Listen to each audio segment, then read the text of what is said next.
En el amor y en la guerra, Ildefonso Falcones. Quinta parte. Venganza y perdón. Capítulo 28. El fraile, encogido bajo su túnica negra, de andares lentos e irregulares, evitó introducirse en la ciudad. Rodeó el gran puerto comercial que se abría a los pies de Castelnuovo y continuó hasta la playa en la que varaban las barcas de los pescadores. Tras él, Marina lo vio inclinar la cabeza hasta que la barbilla debía de tocarle el pecho y envolverse todavía más en su hábito al cruzarse con alguna persona. En un momento determinado, hasta se escondió detrás de un árbol al paso de varias de ellas. Era evidente que aquel hombre se ocultaba, que no quería ser descubierto. En la playa, donde se carenaban y calafateaban los barcos de pesca, el fraile evitó los ruidosos y estridentes grupos de pescadores y buscó el refugio de las naves varadas que distraían su transitar cansino. La soledad, sin embargo, también benefició a Marina, que ni siquiera lo pensó. ¡Gaspar!, gritó a su espalda. El fraile se detuvo sin darse la vuelta. Era él, supo la mujer ante esa actitud. Solo un par de pasos por detrás ahora. Marina temblaba. «Mírame, hijo de puta». La voz le surgió ronca, quebrada.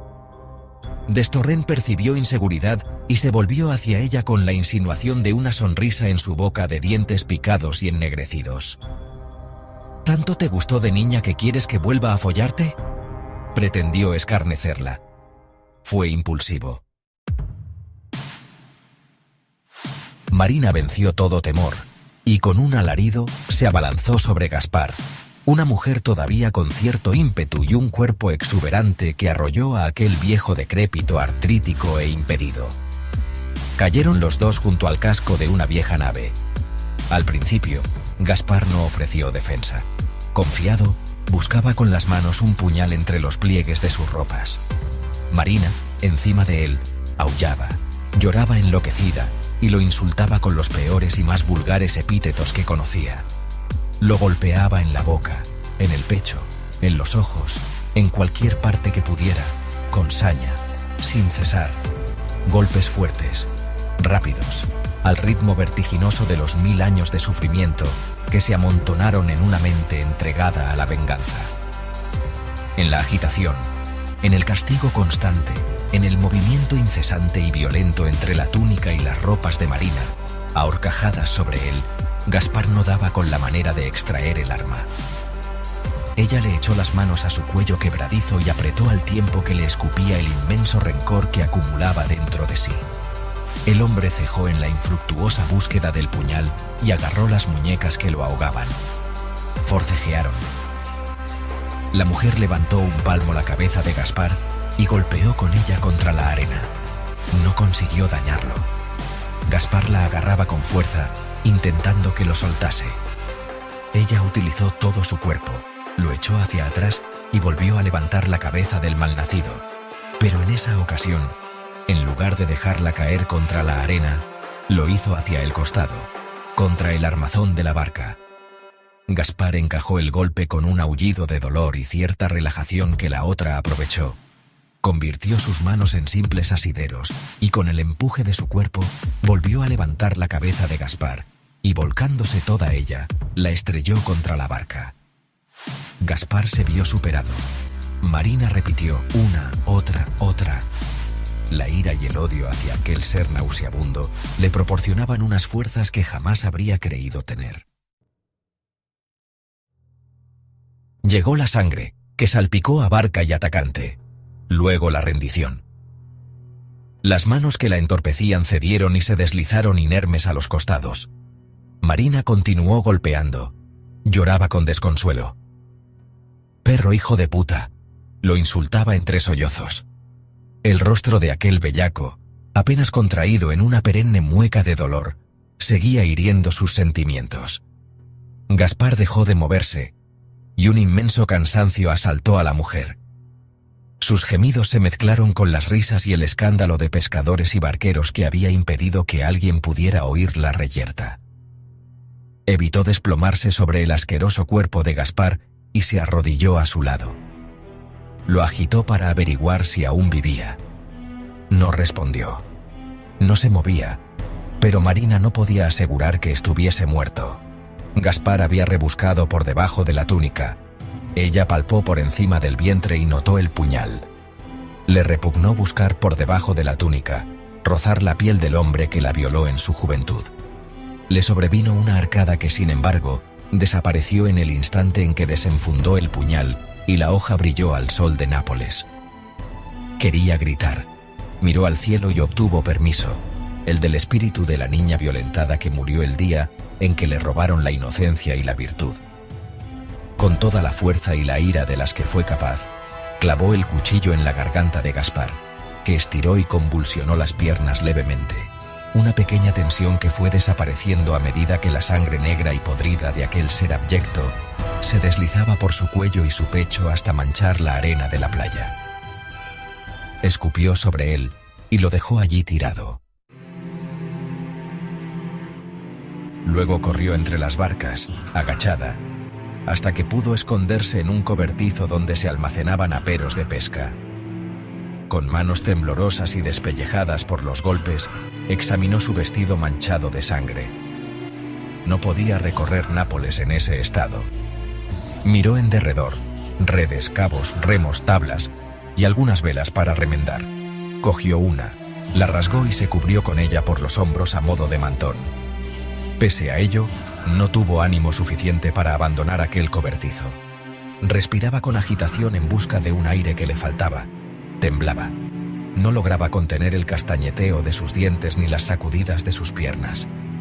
Había matado a un hombre. No, logró decirse a sí misma. Había acabado con un perro. Había matado a un canalla, a un miserable que destrozó su vida y la de todos a quienes quería. Luego los chantajeó y coaccionó, y humilló a Paolo. «¡Madre!», clamó entre dientes. Sintió el abrazo de Sofía y a partir de ahí empezó a recuperarse. En el momento en que su respiración se normalizó y sus miembros dejaron de temblar, salió, inspiró hondo, miró al cielo, límpido y azul, lanzó un beso al aire dedicado a su madre y sonrió con tristeza. Luego anduvo hasta la ciudad y se encaminó al palacio con decisión. No le importó confesarlo, al contrario, lo hizo con orgullo. El trozo de vela con el que se había cubierto tirado en el patio, el vestido ensangrentado a la vista. «Nadie tendrá que preocuparse más por Gaspar», anunció cuando se encontró con Arnau, Isabela, sus hermanos y su esposo, todos reunidos en el salón principal del palacio de Paolo. «Lo he matado», proclamó. Fue su esposo quien se levantó primero ante el impacto de la noticia para acoger en sus brazos a una mujer que ya había llorado todas sus lágrimas y que se dejó abrazar en busca de calor y cariño. Transcurrieron unos instantes hasta que Paolo trató de llevarla con delicadeza a su alcoba. Marina se opuso con la misma mesura y se dirigió a Arnau. «Siempre tuvisteis razón, padre. Fue Gaspar d'Estorrent quien me violó». Isabela se llevó una mano a la boca, sus ojos abiertos cuanto permitían las órbitas. Filippo y Lorenzo se irguieron en sus sillas. Arnau, por su parte, acogió la revelación con tristeza. «¿Cuándo lo supiste?», inquirió. Paolo se hizo la misma pregunta. Marina lo sabía, sin embargo, no se arrepintió de la decisión que tomó en su día. «No importa. Lo sé desde hace tiempo», oyó que contestaba a Arnau. Paolo chascó la lengua. Debió de padecer una verdadera tortura. «Por lo menos», indicó Arnau, «tú has conseguido vengarte. Yo siempre tuve clara su culpabilidad, pero no logré acabar con ese canalla.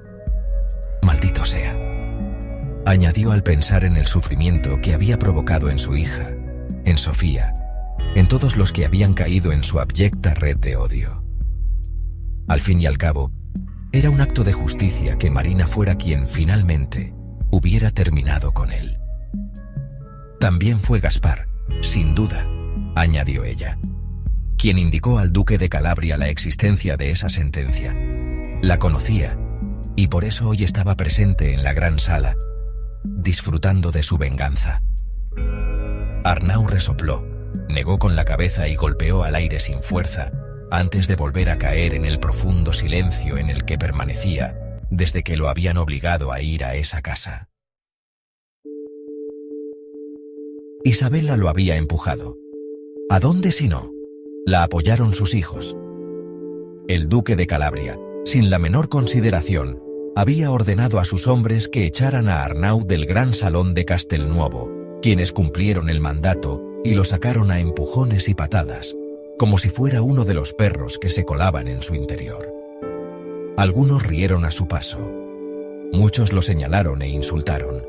¡Villano!, se ensañaron repitiendo la ofensa utilizada por el heredero al trono de Nápoles. Arnau quiso buscar la magnanimidad del rey, pero en el tumulto que siguió al final del juicio se encontró con un sitial vacío, insultante ante la historia de Aragón que él mismo representaba. Los suyos corrieron tras los soldados. Filipo y Lorenzo se encararon con ellos cuando pretendían lanzar a Arnau escaleras abajo como si fuera un fardo. Isabela, ya agarrada a su esposo, tiró de su brazo para impedirlo. Lorenzo llegó a llevarse la mano a la empuñadura de la espada, y los soldados torcieron el gesto. No podían enfrentarse a un varón, y tampoco valía la pena. El duque de Calabria habría quedado satisfecho con la humillación en la gran sala. Así pues, lo soltaron.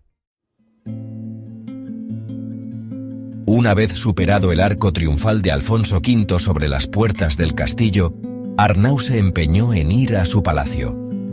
Nadie se opuso, aunque todos sabían con lo que se encontrarían. Lo que ya le había sucedido a Filipo mientras se tramitaba el proceso, la guardia les impidió el acceso sin darles mayores explicaciones. Tras el sonoro cierre del postigo por el que los habían atendido, la comitiva se encontró sola en el Vico Domenni, la callejuela a la que se abría el palacio.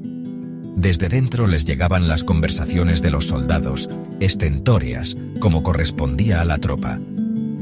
Desde algo más allá, donde el decumano mayor, el estrépito de la vida corriente napolitana, vendedores anunciando a voz en grito sus productos, discusiones, bandos y edictos, risas.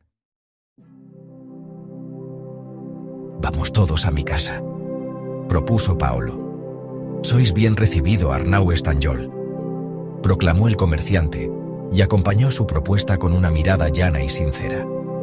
Había jurado matar a aquel hombre, y lo habría hecho. El panadero lo llamaba. Arnau lo humilló, lo insultó, y a pesar de ello, «Vamos», lo instó Isabela. «Apresurémonos, querido. Marina ha desaparecido», recordó. «Tenemos que saber de ella». A pesar de todo, ahora iba a terminar admitiendo la generosidad de Paolo, viviendo de su auxilio, pensó mientras se dejaba llevar por su esposa. Y por si todo ello no fuera suficiente, Marina, lamentó ya en el palacio del rico mercader tras la confesión de ésta, había acabado con la vida de su mayor enemigo. Arnau lo había perseguido, lo había retado, lo había atacado y, sin embargo, ella, la dulce niña que adoptó como hija, era quien había ejecutado la venganza. Por un instante, Giovanni di Forti y el juramento de cuidar a los suyos acudieron a su mente. No recordaba los términos de la sentencia del rey por la que le entregaba a Rocco. Probablemente ni siquiera había leído el documento antes de firmarlo. El notario se habría limitado a explicárselo de un modo general antes de entregárselo a la firma. El compromiso por el que empeñaba sus bienes y hasta su vida no constituía más que una cláusula de estilo.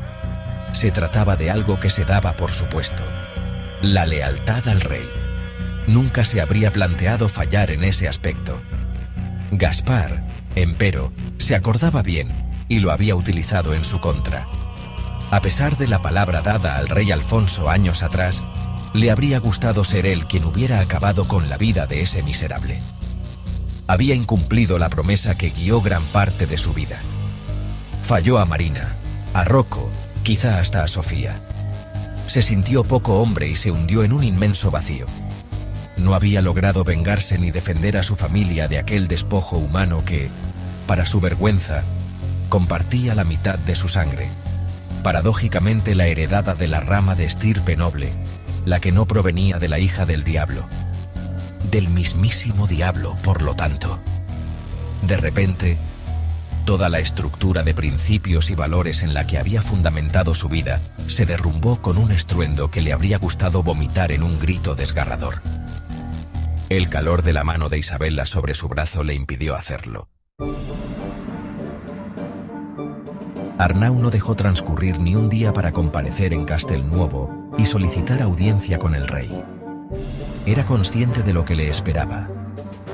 Semanas, sino meses de antesala, negativas y desprecio, en último caso tolerables si conseguía ser recibido, algo que tampoco podía dar por sentado. Ya no era el noble que, incluso en tal calidad, pasó por un calvario similar en el castillo capuano, cuando pretendía el perdón del rey Alfonso tras la conquista de la ciudad.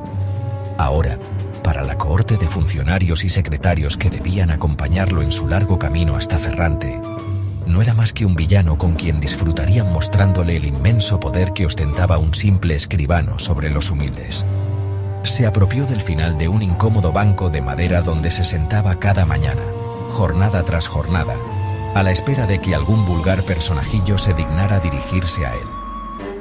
Lo hacía rendido al destino y pugnaba por mantener la mente en blanco, golpeando en alguna ocasión cansinamente al aire, como un perturbado ante los observadores sorprendidos, en un intento infructuoso por alejar de sí todo pensamiento o recuerdo irritante. No lo conseguía, y las horas estériles e indolentes que transcurrían con él a las puertas de los escritorios de los consejeros reales le traían a la mente con tenaz crueldad los muchos errores cometidos en su vida. La rigidez en sus creencias y aquel concepto atávico del honor que tanto le recriminara Sofía lo llevaron a exigir la tutela del nieto de su compañero Di Forti, en lo que ahora no dudaba en reconocer como una injusta decisión para con su hija y su marido. Esos que, ante la adversidad, hoy los acogían en su casa. Entonces los menospreció, los humilló, los hirió, los ofendió, les arrebató lo que más querían. Esa indigna decisión del caballero soberbio, de quien se consideraba por encima de las emociones y los sentimientos de cuantos lo rodeaban, se había vuelto en su contra para, al cabo, llevarlo a la ruina y a un atormentado mundo de culpas y remordimientos. Marina. ¿Cómo podría haber afrontado la vida ella después de que él le robara a su hijo? ¿Y Paolo? Intentó respirar hondo, pero la angustia no se alejaba. Isabela, ¿qué iba a ser de ella? Él dejaría pronto una vida que se le mostraba caprichosa, fútil, pero su esposa todavía era una mujer viva, preciosa, un ángel que trataba de consolarlo a su regreso por las noches, que le sonreía, que lo empujaba como para despertarlo a la vida y que lo besaba, que restaba importancia a cuantos problemas le planteaba él, y que también golpeaba al aire, en simpática imitación, ante el pesimismo que destilaban sus presagios. Se arreglará, aseguraba. Te amo. Pero Arnau no era capaz de creerla porque consideraba, porque no lo conocía, porque no lo concebía, que no existía amor capaz de soportar tales desgracias, el deshonor, la pobreza, la humillación. Y entonces recelaba de la sinceridad de su propia esposa, y no quería dudar de ella. Era cuanto tenía, más allá de sus hijos. La amaba, dependía de Isabela, pero le había fallado y no podía dejar de sospechar en su empuje e ilusión un atisbo de compasión por su tremenda torpeza. Y entre todos esos sombríos pensamientos, siempre se colaba Gaspar. Gaspar, Gaspar, el causante de todos sus males.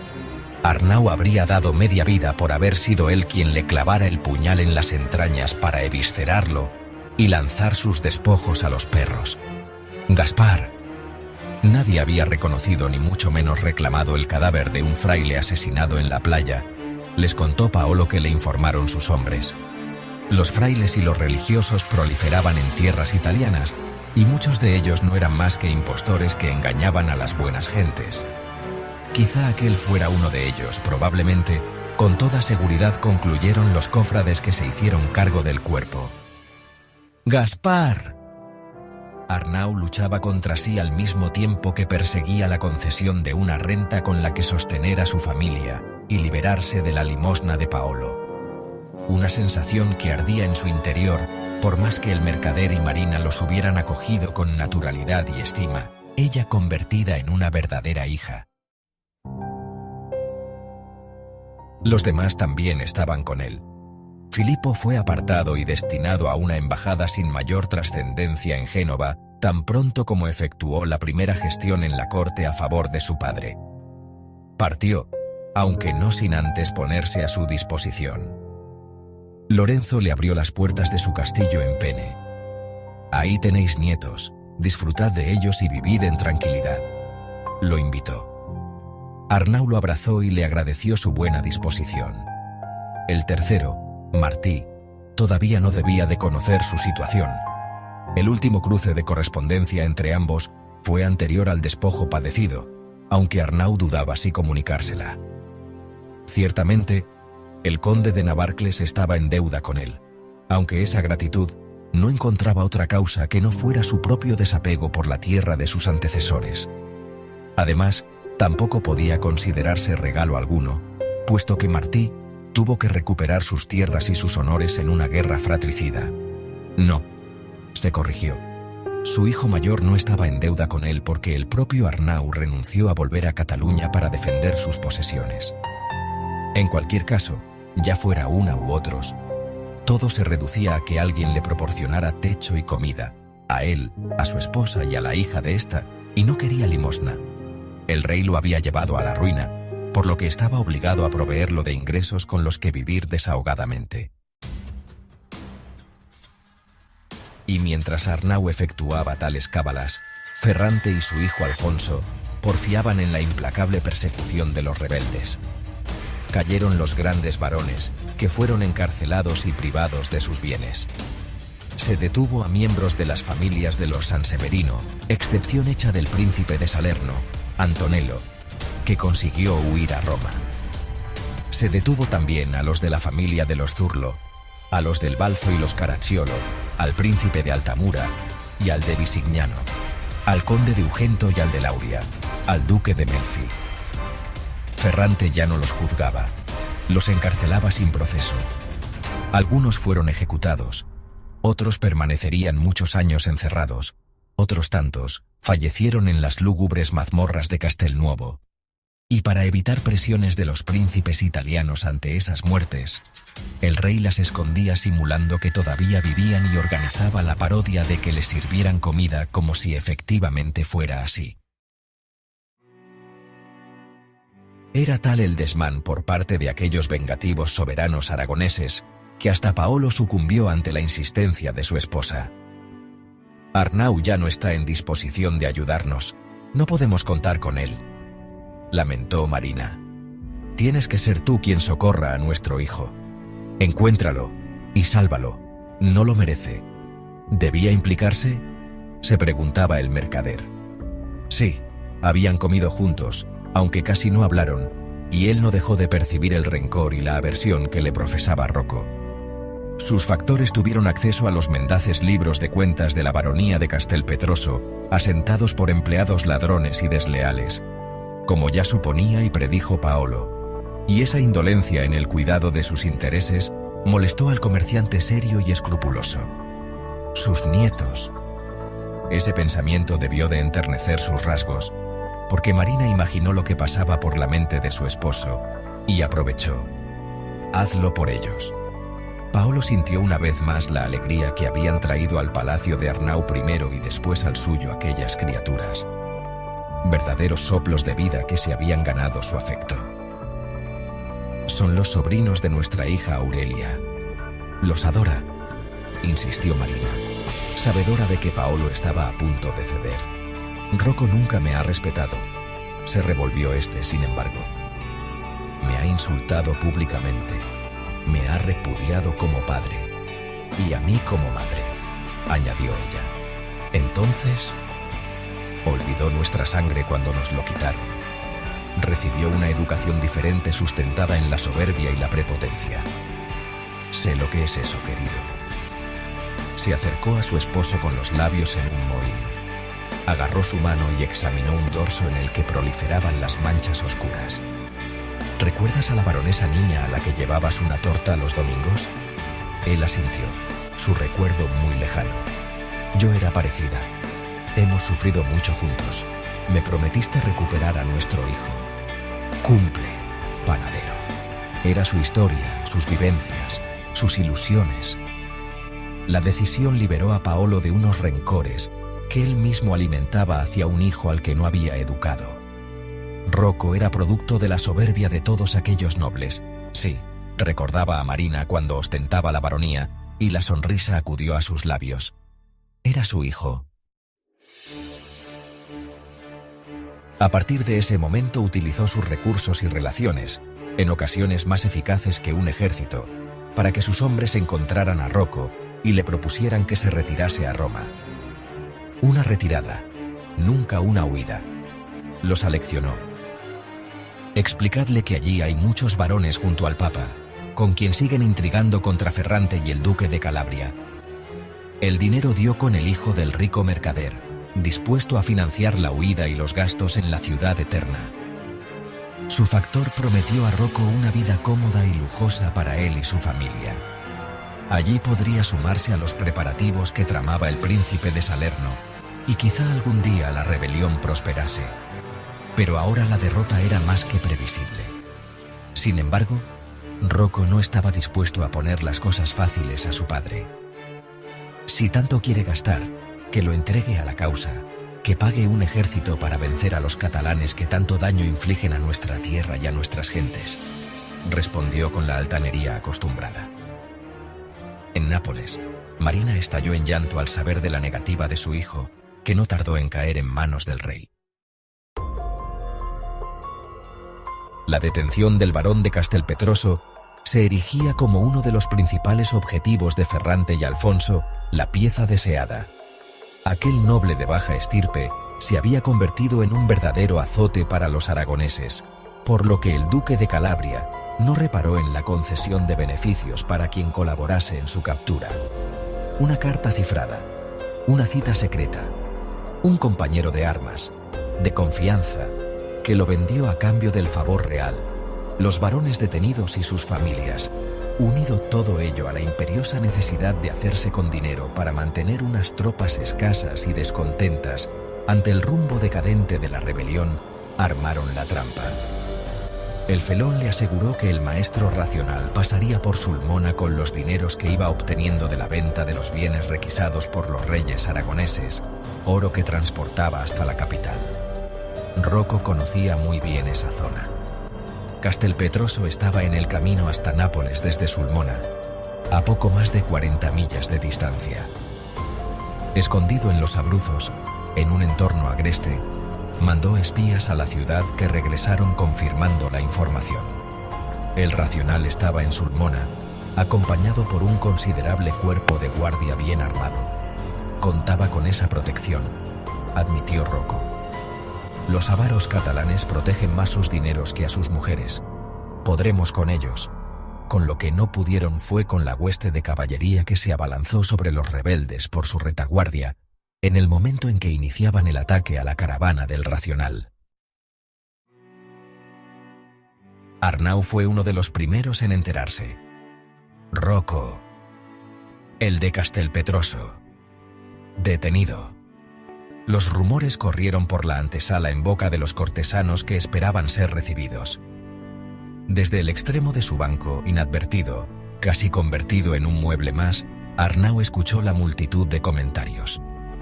Sin embargo, no acabó de darles crédito hasta que no apareció el capitán de Castelnuovo y exigió ver al rey con urgencia.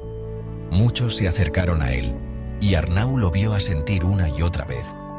Rocco di Forti estaba preso en el castillo. Ese día Arnau abandonó Castelnuovo a media mañana. La ingente cantidad de dinero que ofreció Paolo Cribino por la libertad de su hijo no alteró un ápice la postura de los consejeros reales. «¡No pueden ejecutarlo! ¡Es mi hijo!», gritó Marina. Pero los consejeros no atendieron a sus exigencias. Nápoles entera espera ver en la ejecución del barón de Castelpetroso la victoria de Ferrante y el final de esta rebelión. Le contestaron, para acto seguido, añadir con la codicia en los ojos: «Si tanto dinero estáis dispuesto a entregar». Era la segunda vez en poco tiempo que le proponían la prodigalidad en causas ajenas a las que él exponía.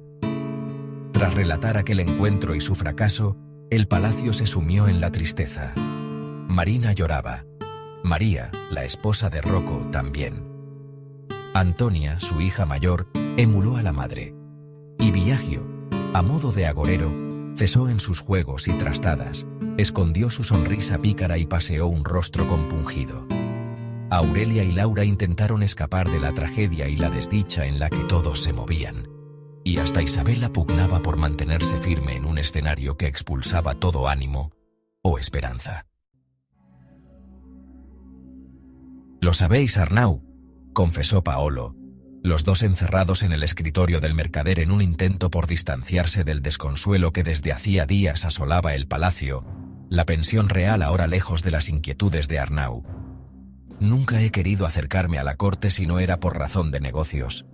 A diferencia de muchos otros, he permanecido siempre al margen de noblezas y reconocimientos. De poco le sirvió a Francesco Coppola, el conde de Sarno», añadió con sorna. «Pese a todo, mantiene relaciones con mucha gente importante. Y ya he acudido a ellos. Nadie quiere intervenir en defensa de una persona a la que Ferrante odia. Tienen miedo, mejor dicho, pánico. Pensad que algunos de esos nobles y altos funcionarios me deben dinero, arriesgan su patrimonio, y aún así, unos cuantos ni siquiera me han recibido. Mi hijo es un apestado. Pues ya somos dos, porque a mí tampoco me reciben. Y en cuanto a Filippo, solo veo una posibilidad», anunció Paolo, y pasó a verbalizar algo que llevaba sopesando desde la noche anterior, cuando la oscuridad acicateó su ingenio.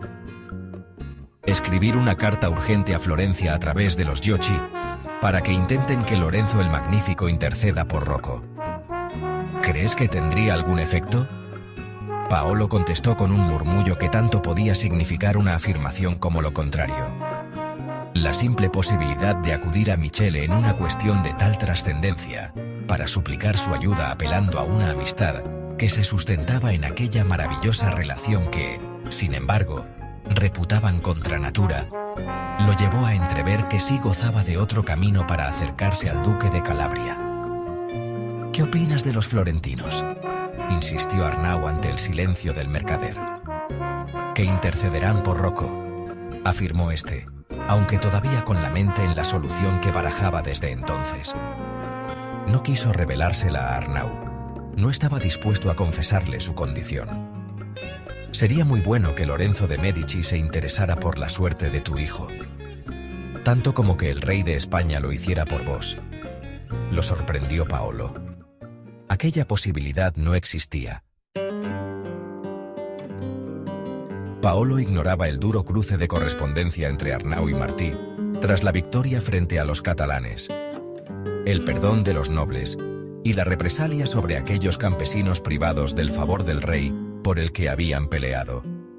Desde entonces, tenía muy poca relación con España, un territorio unido siquiera de forma personal, que no jurídica, mediante el matrimonio de los reyes Fernando de Aragón e Isabel de Castilla.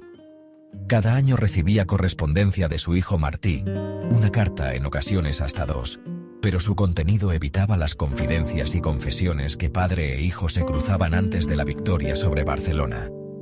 Ahora se trataba de correspondencia de cortesía en la que Martí no profundizaba en sentimientos.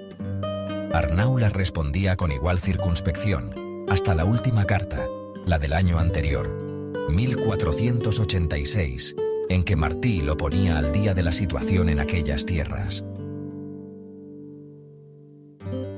Los monarcas, con la reina Isabel por delante, se hallaban empeñados desde hacía 4 años en conquistar el último bastión musulmán de la península, el Reino de Granada. No pudo dejar de sonreír al leer el entusiasmo con que su hijo escribía acerca de la eficacia y los estragos que originaba la desconocida artillería en las constantes campañas contra los musulmanes, y cayó en la nostalgia en el momento en el que Martí, igual que hiciera él, se preguntaba qué futuro esperaba a los caballeros ante esas nuevas técnicas de guerra que se utilizaban desde la distancia, evitando los honrosos enfrentamientos cuerpo a cuerpo que solo se producían en última instancia. Después de aquellas noticias, como si estuviera moralmente obligado a ello tras la reprimenda por parte de su padre, Martí ponía en su conocimiento de forma detallada y exhaustiva la firma en el monasterio de Guadalupe, cerca de Cáceres, un lugar en el otro extremo de España, a más de 150 leguas de Barcelona, de una sentencia arbitral proclamada por el rey Fernando, que ponía definitivo fin a la cuestión remensa. Había sido un problema que, tras la paz que hacía 14 años se firmó en la capital del Principado, continuó con promesas, rectificaciones, leyes contrapuestas, ambición real por obtener recursos de unos u otros indistintamente, y sobre todo crueldad por parte de los señores, mucha, en especial de la Iglesia y el Cabildo de Gerona, lo que originó nuevas revueltas de los campesinos. En Guadalupe, los siervos de la tierra atados a ella en condición de semiesclavitud pactaban con sus señores la redención de todos los llamados malos usos, aquellas leyes y costumbres que los sometían a la voluntad y el capricho de los nobles. Se derogaban las 6 principales leyes que la propia sentencia calificaba como una iniquidad evidente, así como el derecho que se arrogaban los señores de maltratar a los payeses. Se suprimían también los usos y todas las costumbres, y como tales, leyes en sus lugares, que ejercían los amos sobre los campesinos, y los primeros en ser citados en una larga y extensa relación eran el de nodriza, ese por el que la campesina tenía obligación de amamantar al hijo de su señor, seguido por aquel otro por el que el señor podía dormir y violentar a la novia la primera noche de su matrimonio. A continuación, se abolía el de exigir servicios personales a los hijos de los campesinos, y la relación continuaba con muchos otros más. Sin embargo, esa derogación no fue graciosa. La Iglesia y la nobleza catalana no se mostraron generosas con los hombres y las mujeres a los que habían explotado, violentado y vejado durante siglos. Cada familia debía comprar su libertad y pagar 10 sueldos por cada uno de los malos usos de los que se redimían. En conjunto, se calculó que el total alcanzaría la cuantiosa cifra de 6.000 libras. ¿Conocía Arnau las circunstancias de sus propios orígenes?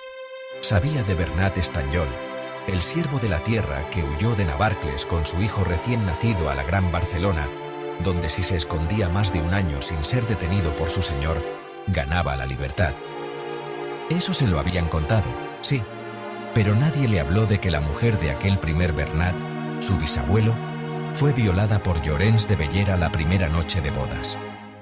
Tampoco le dijeron que después, airado ante el lunar con el que nació el niño, y que seguían luciendo los Estanyol junto al ojo derecho, una marca que puso en entredicho su virilidad y que conllevó la mofa de sus iguales, el de Bellera llamó a la mujer para que amamantara a su propio hijo en detrimento de aquel primer Arnau Estanyol, al que abandonaron a la muerte en el rincón de una sucia herrería.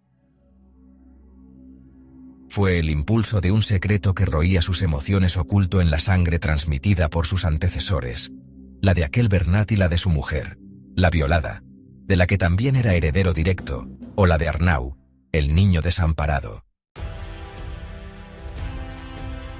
O quizá fue su propia lucha y sus inclinaciones y las afinidades que asumió en favor de la causa remensa cuando el rey Alfonso, que apoyaba el fin de tales injusticias, lo mandó a Cataluña a la caza de dinero y al consecuente enfrentamiento directo con la nobleza del Principado. O quizá, simplemente, Fue la desafección hacia su tierra natal junto a la tensión que vivía a causa de la rebelión de los varones napolitanos lo que llevó a Arnau a contestar a su hijo en términos incluso más duros que los de aquella primera carta que le escribió tras la rendición de Barcelona. A través de un escrito en el que volcaba la ira contenida por su fracaso en la redención de Rocco, que tanto le reclamaban las mujeres.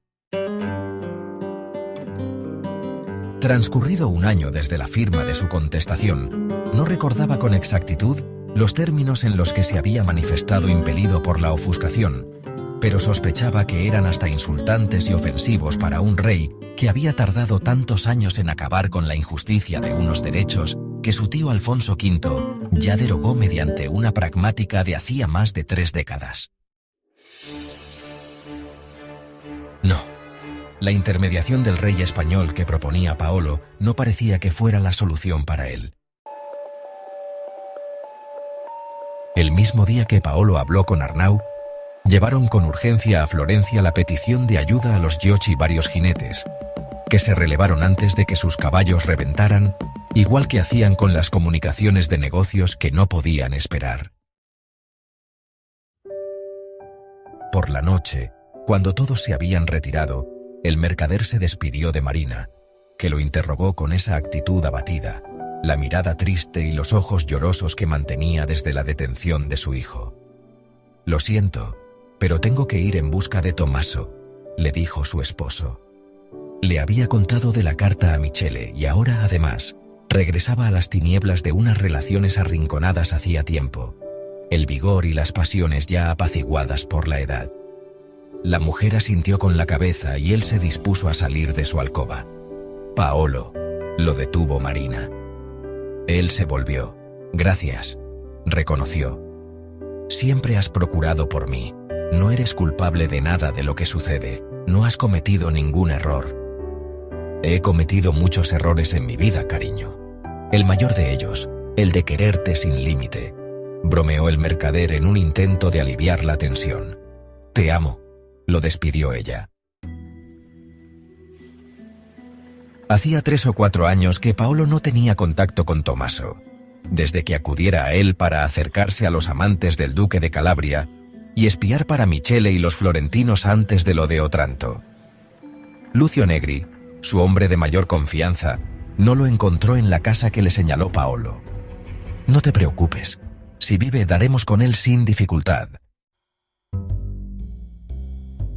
Acompañado por Lucio y un par de criados, caminando por Nápoles con tranquilidad gracias a Marina, que lo había librado del temor de que Gaspar pudiera atentar contra él, recorrió los lugares de la ciudad por los que se había extendido la prostitución femenina, un ambiente de lujuria y lascivia que aprovechaban los sodomitas, puesto que podían moverse con fluidez y pasar desapercibidos en esa vorágine de vicio. Lucio, con Paolo alejado unos pasos, observándolo, habló con esquineras que hacían la calle cerca de la plaza de la Sellaria y en los Bici, callejones estrechos, muchos de ellos ciegos, que se abrían alrededor de la puerta Capuana y de la plaza del Mercato. Al final les dieron razón de Tommaso cuando preguntaron en la Rúa Catalana y encontraron al hombre instalado en un edificio cercano a esa famosa calle donde la reina Juana permitió el comercio de los naturales de Cataluña. Les abrió la puerta un esclavo moro, muy joven. Los criados de Paolo quedaron fuera, y Lucio y él fueron acompañados hasta un salón acogedor, limpio, decorado con gusto. Reconocieron ambos intercambiando una mirada. Tras un rato de espera, el muchacho les llevó vino y en silencio lo sirvió con modales casi exquisitos. Se retiraba ya cuando apareció Tommaso. Los años habían asentado aquella belleza falsamente candorosa que también supo explotar en su juventud. Ahora tenían ante sí un hombre apuesto, sereno, sin asomo alguno de gesticulaciones exageradas que, tras un saludo que tampoco escondía el aprecio y cariño que todavía sentía por Paolo, escuchó con atención una propuesta que éste le planteó de forma descarnada, sincera, sin omitir cuál era el objetivo: salvar la vida de su hijo Rocco. «¿Qué opinas?», inquirió el mercader ante el silencio que prolongó Tommaso. Que el placer es capaz de torcer la voluntad más firme, incluida la de los reyes. Costaría dinero, advirtió Tommaso. Habría que buscar a los efebos más atractivos de Italia, aunque si tan urgente era, quizá fuera mejor comprar esclavos instruidos en esos menesteres. Conocía a un tratante. Paolo aceptó sin reservas, dispondría de cuanto necesitase. Lucio se ocuparía de ello. Debatieron sobre otro de los puntos del plan. Aquella casa no era suficiente.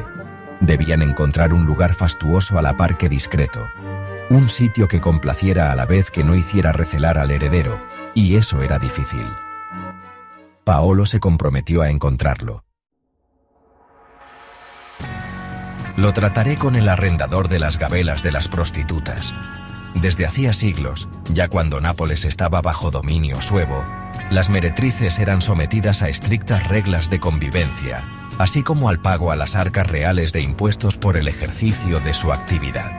Aquellos derechos, como la mayoría de los ingresos del reino, se cedían por una cantidad fija a particulares que se ocupaban de gestionarlos y cobrarlos mediante concesiones y licencias que, a menudo, se transmitían de padres a hijos. Nicola di Toraldo, el caballerizo mayor del rey, era el arrendador de las gabelas del juego y de la prostitución. Paolo estaba al cabo de quién era. Los importantes ingresos que le reportaban tanto la voluptuosidad de los napolitanos como la avaricia de los jugadores que se dejaban su patrimonio en partidas de dados los había unido en algunas fructíferas empresas. Por necesidad, Nicola dominaba el negocio arrendado. Sus empleados conocían a las prostitutas que tenían que pagarle mensualmente y estaban al tanto de los burdeles, las casas de juego y todo el entramado de relaciones. Nada escapaba a su control y, por supuesto, sabía de lugares especiales como el que necesitaba su socio Paolo Cribino. «Te lo mostraré», se ofreció Nicola. Paolo tuvo que esperar un buen rato, hasta que sus ojos se acostumbraran a la oscuridad y el silencio volviera a llenar el espacio que había quebrado el golpe de la puerta, ahora cerrada a su espalda. Sensaciones absolutas esas, que fueron precisándose a medida que transcurría el tiempo. La oscuridad no era tal, sino una penumbra resultado de los lánguidos rayos de luz que se colaban por un ventanuco abierto en lo alto de la celda. De golpe, el silencio mudó en el sonido de una respiración, algo estentórea, y el corretear de alguna que otra rata espantada por la inesperada presencia. «¿Hijo?», se atrevió a preguntar Paolo, parado junto a la puerta. Rocco tardó en contestar y lo hizo de forma sorprendente para Paolo. «¿Padre? ¿Qué hacéis aquí?» «Padre». El tratamiento resonó en la celda. El dolor, la derrota, la miseria y la cercanía de la muerte unían más que cualquier otro vínculo, tanto que Rocco apartó todo recelo hacia aquel panadero al que había llegado a odiar en extremo. En su interior ya no cabía otro rencor que no fuera contra los catalanes ni otra esperanza que morir como un caballero. Paolo quiso contestar, pero sentía la garganta agarrotada. En su lugar, se acercó a la sombra, sentada con la espalda apoyada en una pared en la que se empotraban las cadenas que aherrojaban sus tobillos. Las ropas de Rocco, sucias y desgarradas, y la barba descuidada impidieron que Paolo reconociera un rostro al que tampoco estaba acostumbrado. Con todo, la fragilidad y vulnerabilidad que advirtió en aquel ser fruto de su propia sangre le hicieron temblar y percibir con fuerza inusitada esa sensación de posesión, ese vínculo, más que espiritual, vital, del que tanto le hablaba Marina y que a él le costaba entender. Quería conocer tu estado. Se hallaba de pie, inclinado apenas sobre él, sin saber qué hacer. Si sentarse, agacharse, acuclillarse. Con cierto esfuerzo para sus rodillas, optó por lo último. Tu madre, tu esposa y tus hijos necesitan tener noticias de ti, saber que vives, que no estás herido. Mi estado ya lo veis. Lo atisbáis. Intentaré que los carceleros te traten con respeto y consideración. No malgastéis vuestro dinero. Paolo cayó los costos que le estaban suponiendo todos los preparativos de su plan, y que en ese momento, ante su hijo encadenado, le parecieron más necesarios que nunca. También cayó que el carcelero había rechazado la bolsa de ducados de oro que le ofreció antes de entrar. Las inspecciones son continuas, alegó el hombre a la vez que negaba con las manos como si los dineros quemasen. El capitán del castillo, cabos, un consejero u otro, letrados, soldados. No hay nadie que pase por aquí que no controle al preso. Las órdenes del rey son estrictas y en todo momento está al tanto del trato que recibe el traidor. El propio soberano señaló esta celda, la peor de Castelnuovo, de toda Nápoles. La muerte más horrorosa caerá sobre aquel que lo desobedezca. No encontraréis quien lo ayude. Olvidaos de mí, padre, insistió Rocco. Paolo volvió a temblar y se vio obligado a apoyar una mano en el suelo. No se acostumbraría a escuchar esa palabra de boca de su hijo, que a diferencia de él, se mostraba entero. Yo ya estoy muerto, afirmó como para demostrarlo. No digas eso. Sí, lo estoy, y moriré con honor como lo hacen los nobles napolitanos, con valentía y orgullo, mirando de frente a los verdugos que han invadido nuestras tierras y sometido a nuestras gentes, mostrando al pueblo el camino de la revuelta, de la lucha contra esos avaros perros catalanes. El discurso de aquel varón, antaño indolente, ante una muerte contra la que no podría pelear, llevó a Paolo a estremecerse, aunque luego se preguntaría si de miedo, de orgullo o de ambas emociones. Nunca habría imaginado que alguien nacido de él pudiera convertirse en un peligroso enemigo de reyes, en un líder del pueblo capaz de morir por honor, una cualidad alejada de las propias de los panaderos, de los mercaderes, incluso del vulgo en general. Haré cuanto pueda por liberarte, te lo juro. El compromiso le surgió roto. Padre, quiero morir. Lo deseo. Esta prisión es indigna. Solo deseo... ¿Qué? Que me prometáis que os haréis cargo de los míos, de María y de mis hijos. Que me aseguréis que no quedarán también huérfanos de recursos. Los tuyos son los nuestros, hijo. No les faltará de nada. Tienes mi palabra. Se hablaron en silencio un buen rato más, los ojos brillando en la penumbra, hasta que Paolo logró levantarse antes de que la primera lágrima empañara aquellas miradas. Se despidió de Rocco rozándole una mejilla, un contacto que lo transportó a Accumoli. Cuando jugaba con él, lo besaba, lo achuchaba y lo quería sin reservas. Suspiró. «Volveré», anunció. «Dad por mí un abrazo a todos».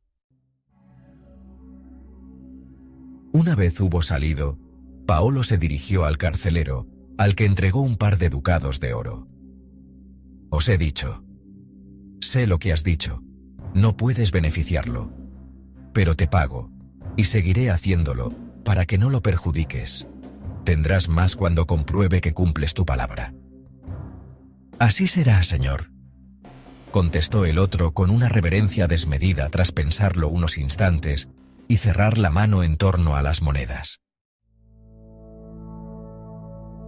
Moriría con seguridad, concluyó Paolo. Si no era a manos del verdugo en la plaza del mercado, lo sería arrojado en esa celda inmunda. Comprendió que su hijo deseara morir. Ni siquiera Gaspar, traidor al reino, estuvo encarcelado en condiciones similares. Entonces Paolo consiguió aquello en lo que con su hijo había fracasado: comprar para Destorrán un trato benévolo por parte de los carceleros. «Lo han encerrado en la peor de las mazmorras de Castelnuovo», reveló a Arnau. A las mujeres solo les contó que había pagado unos buenos ducados de oro al carcelero, realidad que alimentaría la imaginación que ellas necesitaban para hallar algo de tranquilidad, pero con Arnau fue contundente. «Está en el Miglio, aherrojado a las paredes, sin poder moverse ni andar. Convive con las ratas y respira todo el día ese aire infecto, pútrido, Esa zona del castillo está a nivel del mar. Casi debe de tocarlo. El ambiente es húmedo. Los techos y las paredes rezuman agua sucia que se estanca. No hay persona que pueda superar tales condiciones de vida. Arnau resopló al tiempo que asentía. Sabía de la infamia de ese lugar. ¿Qué puedo hacer yo?, se ofreció sin convicción. Ante el rey, el duque de Calabria y la corte no creo que podáis ayudar. Siento decíroslo.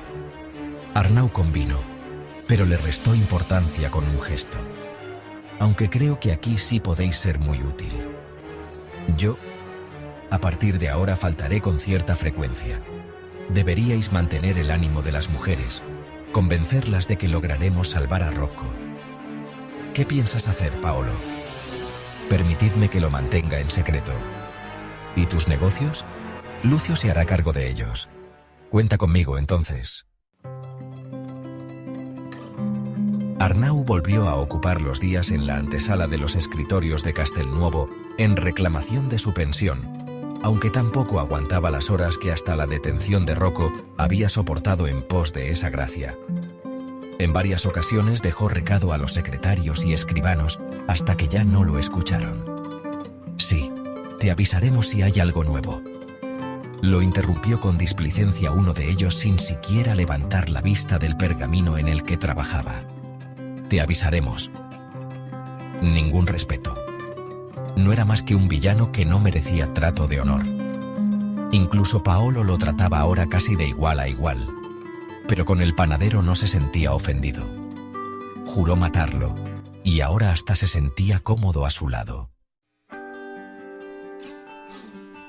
Procuró mostrar cierto ánimo con Isabella y Marina, con María, y hasta con Aurelia y Laura. En ocasiones las engañaba.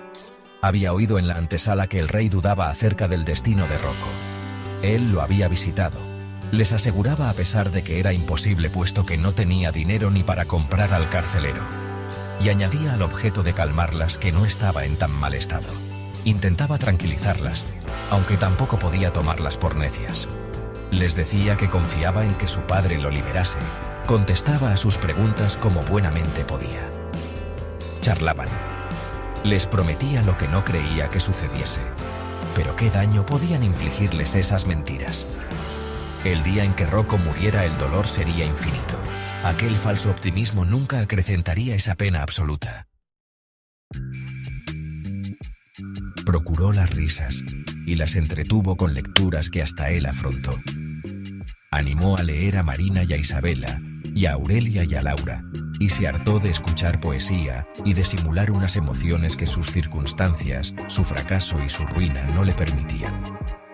Buscó también el sosiego y la caricia de la música que invitó a tocar a una María que sorprendió a todos con su virtuosismo con el arpa. Jugó con Biagio, al que armó con una espada de madera, como hacía con sus hijos, y peleó con él en el patio del palacio. Fueron a misa muchas veces, muchísimas. Paseó con las mujeres. Contemplaron las obras de ampliación de la muralla en la Puerta Capuana y los extensos terrenos en los que el duque de Calabria construía un nuevo palacio y una residencia, y maravillosos jardines para su esposa, la duquesa. Igual que hacía el heredero ahora, también Arnau sopesó tiempo atrás construir allí un nuevo palacio para su duquesa, Isabella. Ahora no tenía ni siquiera aquel que ocupó tras la conquista de una capital que él mismo había encabezado al mando de una tropa que sorprendió al enemigo tras recorrer los acueductos de la ciudad, todos siguiendo los pasos de un joven panadero. Isabella se acercó consciente del dolor que padecía su esposo ante esas fastuosas obras. «No pienses», le aconsejó agarrándose a su brazo. «Ahí deseaba construirte. Olvídalo. No puedo. ¿Qué haremos si el rey no atiende mi súplica? Amarnos». El embajador de Florencia entregó al canciller napolitano la carta por la que Lorenzo el Magnífico rogaba a Ferrante clemencia para el barón de Castelpetroso y le pedía que fuera magnánimo como lo fuera su padre, el rey Alfonso, y respetara su vida. Los Giochi habían cumplido, se felicitaron todos en casa de Paolo. se acariciaba cierta esperanza. Si el monarca atendía a la intercesión del príncipe florentino y no ejecutaba a Rocco, algún día quizá llegaría el perdón. Las mujeres especulaban con ello y se animaban, y Arnau compartía esas expectativas. Pero Paolo sabía que no era suficiente. La ira del rey y del duque de Calabria hacia Rocco estaba tan enquistada en sus entrañas que les costaría mostrarse compasivos. Con todo, la petición de Lorenzo de Medici venía a constituir la excusa para que lo hicieran si ésta se conjugase con otras circunstancias. Complacer a los florentinos podía devenir una cuestión de política exterior. Nadie tacharía de débiles a Ferrante y a Alfonso, si su benignidad con aquel rebelde venía motivada por el superior interés del reino. La llamada conjura de los varones había sido reprimida. Solo restaban algunos elementos de menor relevancia. Por esa razón, Paolo entregaba dinero a espuertas. La necesidad apremiaba. Nicola di Toraldo le consiguió un palacio cerca del castillo Capuano, la residencia del duque de Calabria. Tommaso encontró jóvenes hermosos. Se organizaron encuentros y fiestas discretas hacia el público, pero desenfrenadas en la intimidad de aquel prostíbulo de lujo. Paolo compraba hasta el silencio del criado más insignificante, de alguaciles, de sacerdotes y frailes, cuando no los convidaba a aplacar su propia lujuria. Invitó a aquellos amigos de Alfonso, a los que se había acercado cuando llevaba a cabo tareas de espionaje para Michele. Algunos ya eran viejos, pero el libertinaje que se vivía traspasado el portalón de acceso al palacio logró que renaciera en ellos cierta vitalidad. Los rumores corrieron entre el cerrado grupo de quienes disfrutaban del sexo con hombres, y las peticiones llovieron sobre Paolo, que seleccionó con estrictos criterios a los candidatos. Debían conocer y tener cierta amistad con el duque, tan afecto a estos devaneos. Al final, el segundo Nerón, el cruel, caprichoso y pervertido heredero del reino de Nápoles, se interesó por aquel opulento lupanar distante, solo unos pasos de su castillo. Allí recibió el trato más exquisito, así como las atenciones más voluptuosas y placenteras que podía haber disfrutado en su vida. Paolo lo obsequió con regalos preciosos, y fueron muchos quienes ensalzaron al anfitrión ante el príncipe. Sí, siempre había sido uno de ellos, aseguraron gesticulando hacia su anfitrión. La lástima, lamentó alguien con congoja, es que su hijo Rocco, sodomita también, esté encarcelado en una celda miserable de Castelnuovo, a la espera de ser ejecutado. Paolo había tenido que respirar hondo varias veces antes de soltar aquel infundio entre un grupo escogido. Si Rocco llegara a enterarse, nunca se lo perdonaría. Si no te lo perdona, significa que está vivo. Y eso que es lo único que nos interesa, que viva, aunque sea para no perdonarnos jamás. Se lo debemos, razonó Marina al conocer el plan. El rumor se extendió entre los invitados. Unos lo propagaron por exigencia de Paolo, otros por simple vanidad. Hubo quien hasta aseguró que Rocco era uno de los mejores amantes con quien había compartido lecho. Entre el vino y los placeres carnales, las mentes distraídas, las sensaciones en la propia piel, dispuestas al goce, más de uno pidió al duque clemencia para Rocco. Esa solicitud se repitió otros días. En uno de ellos Alfonso cruzó la mirada con Paolo, aun en la distancia a la que éste se encontraba, siempre en una esquina, pendiente de todo. Un asentimiento de cabeza casi imperceptible aceleró el corazón del mercader estrellándolo contra su pecho. Luego le sobrevino el cansancio, un vacío que a punto estuvo de dar con su cuerpo en el suelo. Esa misma noche, el amanecer ya apuntando, Paolo dio la nueva a Marina. «Estoy convencido de que no lo ejecutarán», afirmó.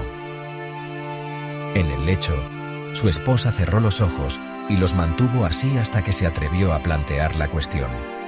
«¿Lo liberarán?» «No», aseveró Paolo. Dudo que la generosidad de ese príncipe despreciable llegue hasta tal extremo. Lorenzo de Medici les pide que respeten su vida, y eso es lo que harán. Mientras no lo maten, esperemos a ver qué nos depara el futuro. Acostumbra a ser caprichoso. Durante el día, Paolo se lo comunicó a Arnau. «Me alegro de todo corazón», contestó este con una amplia sonrisa en la boca. Paolo esperó en vano a que su suegro le preguntase cómo lo había conseguido, pero Arnau no se inmutó. En lugar de ello, siguió con la conversación. Debes conseguir, Paolo, que lo saquen de esa mazmorra mortal. No fue necesario que se esforzara en ello. En la siguiente visita a su hijo, un carcelero le anunció que, por orden del duque de Calabria, habían trasladado a Rocco. Lo encontró en otra celda en mejores condiciones, y por la que le permitían moverse libre de cadenas. «¿Qué habéis hecho para conseguirme estas ventajas, padre?». Paolo esbozó una sonrisa. Si Rocco supiera que lo había señalado como un sodomita, le saltaría al cuello en ese mismo instante. Los hombres como su hijo no admitían el vicio nefando, o quizás sí. Conocía a aguerridos guerreros que practicaban sexo con hombres. El propio duque de Calabria, despótico general del ejército napolitano, y su abuelo Alfonso, el primero de ellos, el conquistador, enamorado de su paje. En aquel magnífico lupanar financiado para tentar al duque, había conocido personajes sobre los que nunca habría sospechado. Marina lo había aceptado. Muchos otros lo hacían con toda naturalidad. De no ser por la Iglesia y su hipócrita persecución del placer de los fieles, que no del de sus dirigentes, el retorno a la antigüedad que tanto propugnaban los artistas y hombres de letras se manifestaría también en la libertad para elegir con quién disfrutar del sexo, como hacían los tan envidiados romanos y griegos. Suspiró ahora. Por lo menos él contaba con el apoyo de esa maravillosa mujer a la que se acercó con unas tortas de pan. Marina, los domingos en que se presentaba en palacio, ingenuo, manchado de harina, lo llevó a pensar en Arnau, que seguía sin mostrar interés por conocer la manera en la que había obtenido el favor real y el perdón de la vida de Rocco con independencia de la intercesión del príncipe florentino. Todos en el palacio sabían de sus desapariciones nocturnas durante más de un par de meses, hasta que la estratagema dio frutos. Convencer al duque de Calabria de que Rocco era como ellos había sido difícil, si es que Alfonso realmente llegó a caer en el engaño.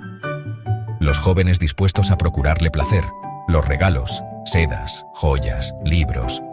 ¿Qué fue lo que llegó a mover la voluntad del duque? El capricho, concluyó Paolo, ninguna otra causa. Lo percibió en la mirada hastiada que le dirigió un hombre hedonista. Resultaba decepcionante que un príncipe jugara con la vida de sus súbditos a modo de animales. Hasta los romanos y los griegos ofrecían mayores garantías a sus ciudadanos. Poco tenía que ver la república que engrandeció esos imperios con la autocracia que se estaba imponiendo en esa nueva era, al decir de muchos. En cualquier caso, Arnau tenía que haberse interrogado por la razón que llevaba a Paolo a desaparecer por las noches. «¿Te ha preguntado algo?», inquirió Paolo de Marina. «A mí no». La respuesta evasiva no convenció al mercader. «¿Lo sabe?», la presionó. «Lo ignoro». «Marina, tengo que saber si Arnau está al tanto de mis... «De tus nada», lo interrumpió ella con severidad. «Yo no se lo he dicho». «Entonces...». «No lo sé, querido. No te preocupes, déjalo». «¿E Isabela? ¿O tus hermanos?», insistió él, sin embargo. «¿Lo saben?». No, nunca he hablado de ti con ellos». Paolo frunció el ceño ante su actitud ambigua. Lo cierto era que, efectivamente, todos lo sabían. Filipo accedió al secreto a través de Sofía, y Marina se lo ratificó. Durante esos días, en sus conversaciones íntimas con Isabela, esas que lloraban anticipadamente la muerte de Rocco, la esposa de Arnau le confesó que ella también estaba al corriente. «¿Y Arnau?», inquirió Marina con el estómago encogido. Isabela admitió que no había podido callarlo. Dijo que la interrogó por las sospechosas ausencias de Paolo. «Lo remití a tu esposo que le preguntase a él», le confesó a Marina. Pero antes de que terminase, me contestó con un manotazo al aire de esos que conoces tan bien. Y me dijo que si Paolo hubiera querido, ya se lo hubiera contado, y que por eso me lo preguntaba a mí. E insistió una noche y otra, y ya no pude inventarme excusas. Cada una que le proporcionaba parecía contradecirse con otra anterior. La torpeza de las mentiras, lamentó para sí. Y Arnau profundizaba en cada contradicción y seguía golpeando al aire, y sus recelos y sospechas cada vez estaban más vivos. Y terminó cediendo, admitió finalmente Isabela. Al igual que Arnau, Paolo también presionaba a Marina ante unas contestaciones que cada vez eran menos convincentes. Entonces, lo saben todos, sentenció cuando su esposa contestó a una de sus preguntas con un suspiro que le brotó de manera natural. No te preocupes, quiso restarle importancia. Paolo no lo hizo, no tenía tiempo. En esos días su obsesión no era otra que pelear por su hijo, y era ahora, en esa celda con una ventana más grande y menos moho en las paredes como prueba de su éxito, siquiera provisional, que hasta le tranquilizó que cuantos lo rodeaban, Arnau incluido, supieran de sus inclinaciones. Ninguno se lo había recriminado, quizá Rocco tampoco lo hiciera si llegaba a descubrir su ardid. Te traigo 1000 besos de parte de tus hijos, lo animó apartando cualquier duda al respecto, y terminó contándole de ellos, arrancándole risas con las trastadas que Biagio recuperó de forma instintiva en el mismo momento en el que en el palacio se respiró la tranquilidad del perdón real, y lágrimas que su hijo trataba de esconder con la gracia, belleza y dulzura de las niñas, a las que ensalzó hasta el infinito.